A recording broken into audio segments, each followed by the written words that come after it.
Assalamualaikum warahmatullahi wabarakatuh. Selamat siang ya teman-teman semua dimanapun Anda berada. Semoga teman-teman semuanya masih dalam keadaan sehat walafiat dan masih dalam lindungannya Allah Subhanahu wa taala. Amin amin ya rabbal alamin.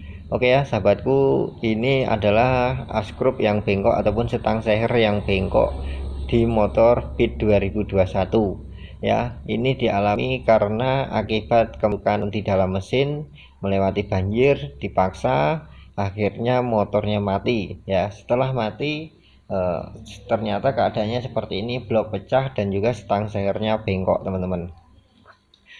Berkali-kali saya melakukan ataupun memberikan saran kepada teman-teman agar teman-teman itu ketika dalam posisi banjir itu silakan dihentikan saja untuk perjalanannya, jangan sampai diterjang ya. Jadi mesinnya ini mati, kemasukan air ya seperti ini teman-teman ya, nggak bisa dihidupkan, dengkol-engkol dipaksa hidupkan, akhirnya tiba jalan motornya rusak seperti ini, parah ya jadinya. Jadi kan sayang teman-teman, motor baru untuk melewati banjir malah hancur seperti ini ya teman-teman. Kalau sudah hancur seperti ini ya sayang toh, eman-eman banget motor baru kok wis bongkar mesin ya kan. Nah di sini intinya itu saya akan berbagi bagaimana cara melakukan pemasangan piston teman-teman ya, pemasangan ring pistonnya. Di sini banyak sering teman-teman itu yang mengeluhkan, mas motor saya setelah dibongkar mesin kok sering asap ya, ataupun mas saya sering bongkar mesin itu ringnya bisa muter-muter sendiri teman-teman. Nah itu efek bisa jadi dari pemasangan ring piston ya, pemasangan ring piston yang tidak tepat ataupun cara pemasangan dari memasukkannya piston ke blok silinder, karena banyak banget mekanik-mekanik itu mempunyai trik yang berbeda-beda untuk melakukan pemasangan pistonnya teman-teman. Nah di sini saya akan memberi tutorialnya yang pernah saya lakukan ataupun setiap saya melakukan pemasangan piston di silindernya dan juga melakukan pemasangan ring pistonnya teman-teman.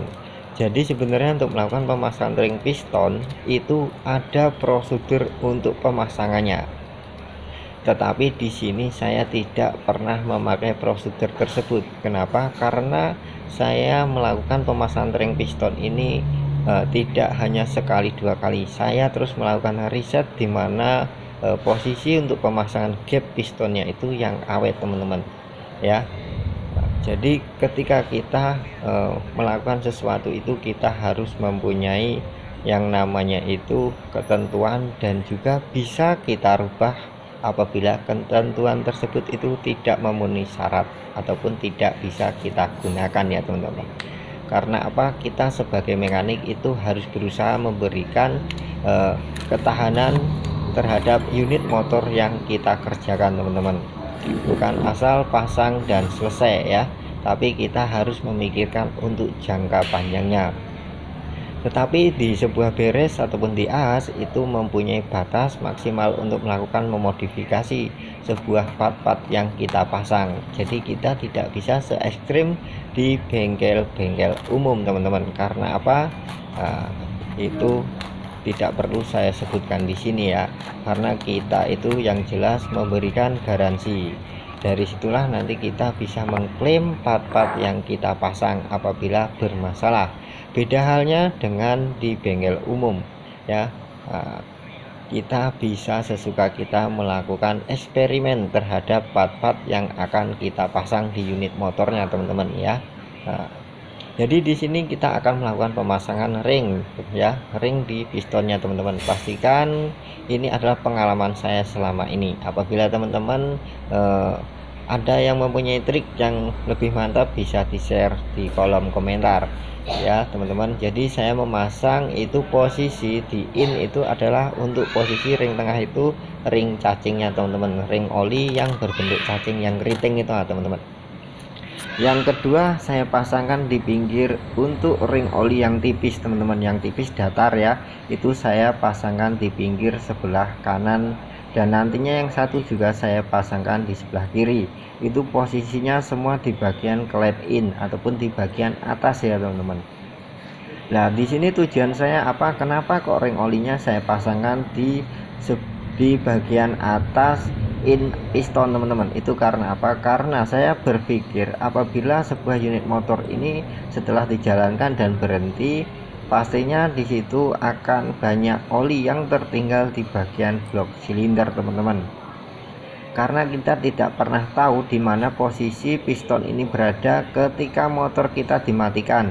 Bisa saja piston ini di bagian TMB, yaitu titik mati bawah, dan juga bisa dipastikan di posisi TMA, titik mati atas, ataupun di tengah-tengah. Nah, disitulah saya berpikir bagaimana caranya agar oli yang tergenang di bagian blok silinder ataupun masih terkunci di bagian ring itu tidak merembes ke ruang bakar. Nah, disinilah alasan saya kenapa saya selalu memasangkan ring oli pada posisi in, teman-teman. Dan untuk yang ring bagian tengah itu biasanya yang berwarna hitam untuk di unit motor Honda. Dan ciri-cirinya adalah ringnya ini sangat tajam, teman-teman. Sangat tajam apabila kita pegang itu seperti pisau ya, teman-teman, ataupun seperti silet, rasanya itu tajam. Dan untuk yang kedua itu warnanya ring yang paling atas, ring kompresi paling atas itu warnanya coklat, teman-teman ya. Itu adalah ring yang paling atas, dan pastikan tanda T nya itu menghadap ke atas, teman-teman. Seperti ini pemasangannya. Masukkan sedikit ring pistonnya, lalu putar pistonnya, maka masuk ke jalur ringnya, teman-teman. Dan sebenarnya kita juga mempunyai banyak trik agar ring piston ini awet, tetapi di sini tidak akan saya bagikan karena saya membagikan tutorial sesuai prosedur pemasangannya ya. Apabila saya memberikan video di bengkel umum, maka saya akan berikan tutorial semaksimal mungkin untuk memodifikasi sebuah unit ataupun part piston agar awet, teman-teman. Nah, di sini kita mempunyai keterbatasan untuk melakukan modifikasi sebuah part yang kita pasang karena posisi kita ini adalah lagi di bengkel ahas ya, teman-teman. Jadi kita memberikan garansi sesuai standar agar bisa dilakukan garansi untuk selanjutnya ke depan, teman-teman.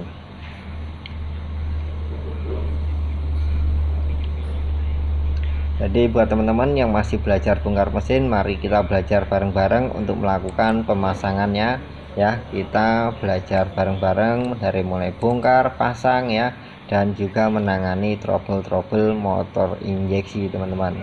Nah, pastikan ya sebelum kita melakukan pemasangan piston di blok silindernya, kita kasih oli dulu, teman-teman, agar piston ini ketika pertama kali dihidupkan motornya itu sudah mendapatkan pelumas. Jadi pasti tidak akan gores, teman-teman ya. Takutnya ketika motor ini kita hidupkan itu pistonnya kelamaan mendapatkan pelumasan dari semprotan yang menuju di belakang piston, teman-teman ya. Makanya kita bantu dengan cara melumasi di bagian ring pistonnya. Ini tidak akan membuat berasap, teman-teman, aman ya. Dan disinilah yang sering banyak teman-teman itu mengatakan ringnya bisa menceng ataupun bisa mutar sendiri, teman-teman. Nah, di sini saya dengan trik memasang pistonnya itu dimasukkan di dalam blok seperti ini, teman-teman. Seperti ini saya jamin ringnya itu tidak akan numpuk, teman-teman. Pasti akan presisi di bagian mana kita pasang seperti semula. Beda halnya dengan kita memasang pistonnya itu di setang seirnya, teman-teman. Setelah kita pasang pistonnya di setang seir, baru kita masukkan di dalam bloknya. Itu bisa kemungkinan ketika kita melakukan pemasangan piston di bloknya itu bisa kena putar-putar, geser-geser ya. Karena untuk memasang ring piston ini kalau tidak seperti ini sangat susah, teman-teman. Tidak seperti ini sangat susah, teman-teman ya. Perlu kesabaran untuk memasukkan ring pistonnya. Posisi piston itu dipasang di setang seher.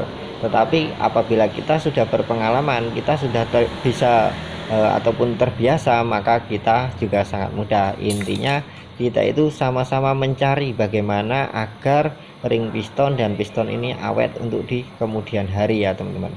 Intinya semua mekanik itu sama, hanya trik ataupun cara kerjanya yang berbeda.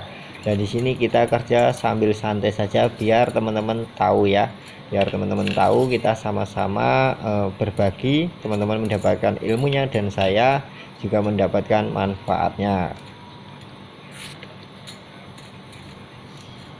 Oke ya, kita pasang perpak bloknya ataupun packingnya. Jadi saya di dalam pemasangan packing ini, apabila menggunakan packing baru ataupun perpak baru, saya tidak pernah menggunakan lem teman-teman. Dan apabila perpaknya ini tidak diganti, saya menggunakan lem tribon ya. Itu lumayan ataupun alhamdulillah tidak pernah bermasalah apabila kita menggunakan lem tribon teman-teman ya. Perhatikan di dalam pemasangan blok ini jangan sampai bos jalur olinya itu tertinggal teman-teman ya. Kita pastikan di baut 4 nya ini ada 2 buah bos ya. Bos itu adalah untuk jalur olinya ya, ataupun posisi blok ini ketika dikunci agar tidak baling teman-teman ya. Pastikan bosnya, ayo yang suka ketinggalan dalam melakukan pemasangan bosnya itu ya, mari kita rubah lagi teman-teman ya, jangan sampai tertinggal lagi. Karena apabila bos itu tidak terpasang, itu biasanya jalur oli tidak tepat pada posisinya, jadi akan menghambat jalur oli mencapai blok silindernya teman-teman, ataupun headnya ya. Nah, itu tidak akan sampai ke head, ataupun pasti akan cepat cepat kasar motornya teman-teman. Kalau sirkulasi olinya itu tidak lancar, motor juga akan cepat rusak, cepat panas teman-teman. Intinya di dalam perakitan sebuah motor seperti ini, kita melakukan perakitan itu kita harus berhati-hati. Kecuali kita tidak bikin tutorial, kita harus ngebut karena kita mengharapkan motor ini cepat selesai, dan si pemilik pun juga pengen motornya cepat selesai teman-teman. Nah, ini saya fokuskan hari ini hanya untuk melakukan pemasangan mesin ini teman-teman, agar kita bisa sama-sama belajar ya. Mumpung lagi hujan, lagi santai, kita sambil memasang mesin ini dan juga berbagi kepada teman-teman ya, sesama pemula. Dan juga buat teman-teman yang baru bergabung di channel saya, silahkan tonton video-video saya di dalam menangani trouble motor injeksi baik Honda dan Yamaha ya. Dan tentunya kita sama-sama belajar teman-teman. Apabila ada kekurangan, silahkan berkomentar di bawah. Apabila ada yang tidak paham dengan tutor saya ataupun video-video saya, silahkan berkomentar ya, di bagian mana teman-teman yang kurang paham. Nanti apabila saya mempunyai kesempatan waktu yang luang, akan saya balas insya Allah apabila saya sempat ya teman-teman. Karena terkadang kalah dengan suatu pekerjaan, maka kadang lupa teman-teman untuk melakukan pengecekan ataupun membalas komentar teman-teman. Itu sebenarnya ya mohon maaf ya. Oke, yang lanjut ya, di dalam pemasangan blok ini, setelah kita melakukan pemasangan blok, jangan lupa untuk roll temengnya yang bagian bawah itu kita pasang harus posisi tepat pada tempatnya teman-teman, jangan sampai menceng ya, karena itu untuk tumpuan rantai temengnya teman-teman. Setelah kita melakukan pemasangan rantai temeng, kita pasang perpak silinder headnya teman-teman, yang perpak besinya. Apabila teman-teman tidak mengganti perpak silinder headnya, itu juga bisa ya. Dan pastikan juga pemasangan bosnya teman-teman, bosnya jangan lupa dipasang lagi. Nah, untuk di dalam pemasangan perpak silinder headnya itu, kalau tidak diganti silakan dilakukan pengeliman ya, menggunakan lem tribon ya, karena itu lemnya sangat bagus teman-teman ya. Pemasangan bos dulu, lalu disambung dengan pemasangan blok silinder headnya teman-teman.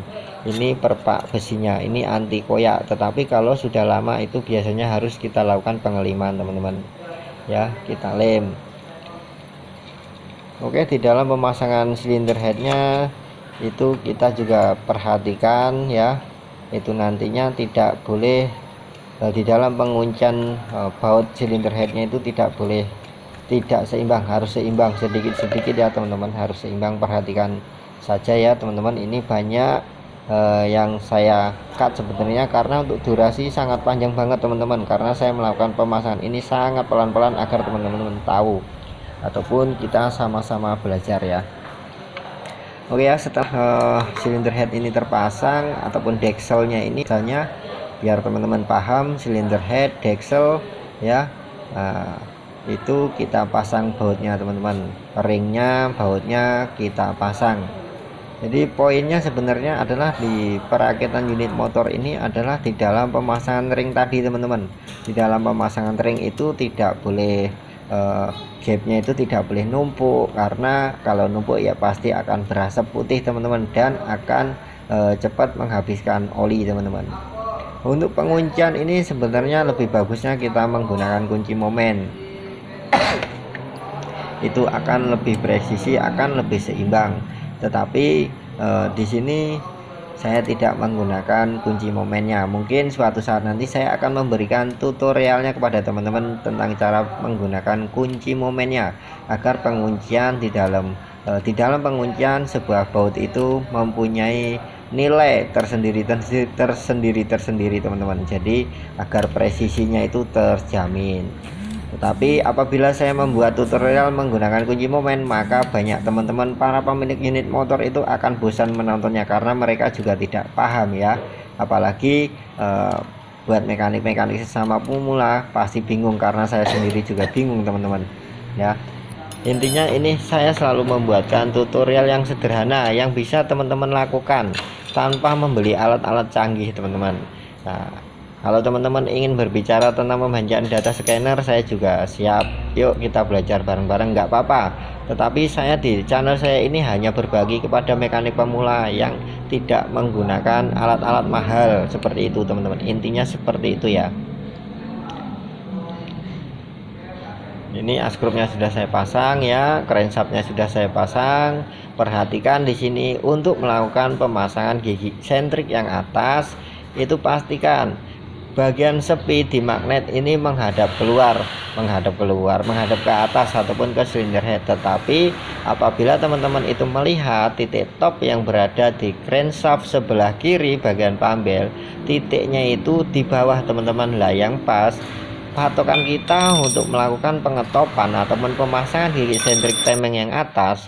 Pastikan mengetopkannya, menempatkan nih titik topnya itu menggunakan sepi magnet teman-teman, bagian magnet ya. Jangan menggunakan crankshaft ataupun titik yang berada pada as roller teman-teman, crankshaft yang sebelah kiri lah, seperti itu. Angel temen. Oke ya teman-teman, kita sambil santai nih, pokoknya kita merakit ini sambil santai. Dan perhatikan di dalam pemasangan gigi sentrik temeng yang atas ini, pastikan untuk garisnya itu sejajar dengan cowaan yang berada pada silinder headnya ataupun dexelnya. Seperti ini ya teman-teman, tak fokuskan dulu, sabar, tenang, sabar biar teman-teman itu juga sama-sama tahu. Dan apa efeknya ketika kita melakukan pemasangan yang tidak tepat ataupun titiknya tidak pas ya? Tentunya motor akan menahan larinya, berebut, dan juga akan susah untuk di double starter teman-teman. Pastikan seperti ini ya, garisnya itu sejajar dengan garis silinder head ya. Pastikan seperti ini ketika ditekan teman-teman. Nah, jadi seperti ini di dalam pemasangan gigi sentrik bagian atas teman-teman. Pastikan top magnetnya itu menghadap ke atas juga, ke depan ya, agar piston itu berada di TMA dengan puncaknya TMA. Disitulah titik topnya. Setelah itu kita lakukan penguncian ya, penguncian baut sentriknya menggunakan kunci T12 ataupun kunci yang sejenisnya teman-teman. Nah di sini ketika kita belum memasangkan otomatis temeng ataupun tensionernya, apa ya, lifter AC sebenarnya bahasa teknik yo. Wah, nggak paham saya teman-teman. Intinya kita memakai bahasa kita sehari-hari saja agar teman-teman itu sama-sama paham, memahami ya, ini barangnya teman-teman. Ini di dalam melakukan penguncian baut yang berada di sentrik itu diharuskan ataupun harus ya, harus otomatis temeng ini kita pasang terlebih dahulu ya. Seperti ini masangnya teman-teman, seperti ini. Lalu kita pasang ya, itu tadi kita putar menggunakan obeng agar dia itu otomatisnya naik ke atas teman-teman. Karena kalau tidak kita putar menggunakan obeng, maka dalam pemasangan itu kita akan maksa karena dia sudah neken duluan. Nah, itu kita kunci dengan menggunakan baut 10 teman-teman ya, ukuran baut 10. Setelah kita lakukan pemasangan, baru kita lepas menggunakan obeng min lagi teman-teman. Kita lepaskan ya tensionernya tadi, di dalamnya kita cekrekan ya, ataupun kita lepaskan menggunakan obeng min. Nah, setelah kita melakukan pemasangan gigi sentriknya, itu kita pastikan top sudah lurus ya, top sudah lurus, pastikan topnya lurus. Di situ nantinya kita bisa melakukan pengecekan pada renggang klepnya teman-teman ya, kita bisa melakukan pengecekan pada renggang klepnya ya. Untuk ukuran teman-teman bisa lakukan pengecekan di Google saja teman-teman, karena saya belum hafal ukurannya ya. Payah mekaniknya nggak hafal teman-teman. Intinya ini nantinya saya akan setel menggunakan ukuran 15 dan juga 24 teman-teman ya. Setelah otomatisnya terpasang, jangan lupa bautnya, penutup otomatis temengnya dikunci teman-teman agar tidak kemasukan air ya.